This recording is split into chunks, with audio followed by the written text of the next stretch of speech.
Martedì 9 giugno, San Diomede Martire. È il 160° giorno dall'inizio dell'anno, ne mancano 205 al termine. Il sole sorge alle 5:22 e tramonta alle 20:58.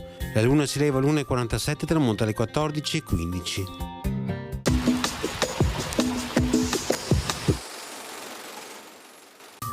Sotto il dogato di Pasquale Cicogna incominciano i lavori per la costruzione del nuovo ponte di Rialto.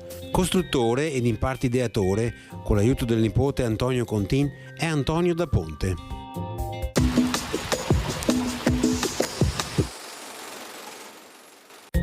Le previsioni per domani: annuvolamenti schiarite con delle piogge più probabilmente su rilievi e zone limitrofe, temperature in calo.